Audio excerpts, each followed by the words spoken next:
வணக்கம் சாவித்ரி சமையலுக்கு உங்களை வரவேற்கிறேன். இப்போ அருமையான சுவையில சிம்பிள் லஞ்ச் பாக்ஸ் ரெசிபியா காளான் ஃப்ரைட் ரைஸ் எப்படி செய்யலாங்கிறத பார்க்கலாங்க. இந்த மாதிரி முறையில் நம்ம செய்து கொடுக்கும்போது சின்னவங்கலேருந்து பெரியவங்க வரைக்கும் விரும்பி சாப்பிடுவாங்க.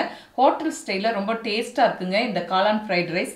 வீடியோக்குள்ள போறதுக்கு முன்னாடி சேனலை தொடர்ந்து பாருங்க. சேனலை சப்ஸ்கிரைப் பண்ணாதவங்க சப்ஸ்கிரைப் பண்ணுங்க. உடனடி அப்டேட்டுக்கு பக்கத்தில் இருக்கிற பெல் பட்டனை கிளிக் பண்ணுங்க. பெல் பட்டன்ல ஆளுங்கிற பெல் பட்டனை கிளிக் பண்ணா நான் போற வீடியோ உங்களுக்கு உடனே நோட்டிபிகேஷன் வந்துருங்க. வாங்க இப்ப வீடியோக்குள்ள போகலாம். காளான் ஃப்ரைட் ரைஸ்ங்க 1 டம்ளர் அளவுக்கு பாஸ்மதி அரிசி எடுத்துருக்குங்க. இது 300 கிராம் பக்கம் வரும். இதை நல்லா 2 டைம் கழுவிட்டு ஒரு 10 to 15 நிமிஷம் ஊற வச்சுக்கலாங்க. இப்போ கொதிச்சு வர தண்ணி கூட கொஞ்சமாக ஆயில் சேர்த்துக்கலாங்க. அரிசி ஒன்று கூட ஒன்று ஒட்டாமல் இருக்கிறதுக்கு இந்த ஆயில் சேர்த்துக்கலாம். இது கூடவே அரை உப்பு சேர்த்துக்கலாங்க. அரிசி வெந்து வர்றது கூட 15 நிமிஷம் பக்கம் பாஸ்மதி அரிசி ஊற வச்சதை தண்ணியை வடிச்சிட்டு சேர்த்துக்கலாம். ரொம்ப குழைய வேக வைக்கக்கூடாதுங்க. ஃப்ரைட் ரைஸ்க்கெல்லாம் கொஞ்சம் உதிரியாக இருக்கணும். ஒன்று கூட ஒன்று ஒட்டாமல் இருக்கணும். நல்லா உதிரியாக 75% ஒரு 80% வேக வச்சுக்கிட்டாலே போதும். இப்போ அரிசி ஒரு 3/4 பதத்துக்கு மேலே வெந்துருச்சுங்க. இந்த மாதிரி உதிரியாக வேக வச்சு எடுத்துக்கணும். ரொம்ப குழைய வெந்துடக்கூடாதுங்க ஃப்ரைட் ரைஸ்க்கு எல்லாமே. இப்போ தண்ணி வடித்து எடுத்துக்கலாங்க. இப்போ தண்ணியை நல்லா வடித்து எடுத்தாச்சுங்க. ஒரு தட்டில் மாற்றி சூடார வச்சுக்கலாம். 300 கிராம் பாஸ்மதி அரிசிக்குங்க 400 கிராம் பக்கம் காளான் சின்ன சின்ன துண்டுகளாக நல்லா கழுவிட்டு நறுக்கி வச்சுருக்கேங்க. தேவையான எல்லா பொருளுமே எடுத்து வச்சாச்சுங்க. தாளித்து விட்டுக்கலாம். இப்போ தாளிக்க 3 டேபிள் ஸ்பூன் ஆயில்.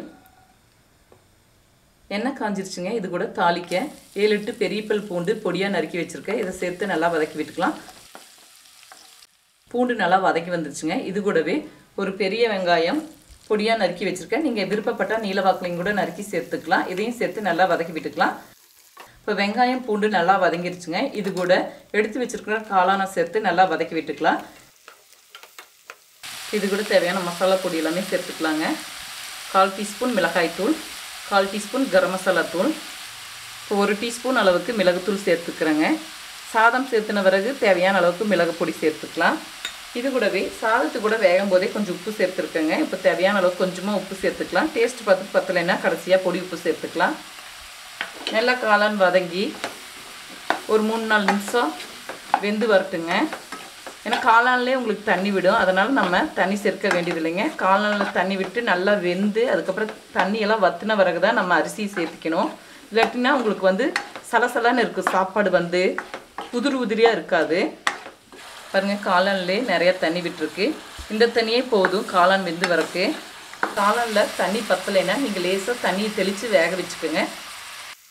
இப்போ காளான் நல்லா காளானில் இருக்கிற ஈரப்பதமெல்லாம் நல்லா வற்றி வந்துருச்சுங்க. இது கூட டார்க் சோயா சாஸ் 1 டீஸ்பூன் எடுத்துருக்கேங்க. இதை சேர்த்து நல்லா கலந்து விட்டுக்கலாம். இப்போ இதை நல்லா கலந்து விட்டாச்சு. இது கூட உதிரியாக வேக வச்ச பாஸ்மதி அரிசியை சேர்த்துக்கலாங்க.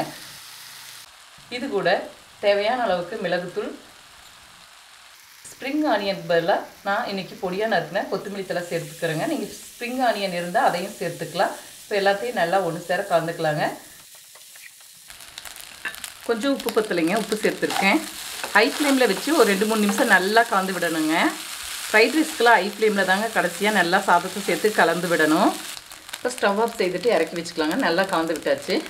இப்போ அருமையான சுவையில் சுலபமான முறையில் வீட்டிலேயே சிம்பிளாக காளான் ஃப்ரைட் ரைஸ் செய்துட்டேங்க. இது லஞ்ச் பாக்ஸ் ரெசிபியாகவும் எடுத்துகிட்டு போகலாம். இதுக்கு டொமேட்டோ சாஸ் வச்சு சாப்பிட்லாங்க.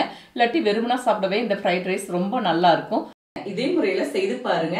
இந்த வீடியோ பிடிச்சிருந்தா லைக் பண்ணுங்க, ஷேர் பண்ணுங்க, சப்ஸ்கிரைப் பண்ணுங்க, கமெண்ட்ஸ் பண்ணுங்க. அடுத்த வீடியோல சந்திக்கலாம்.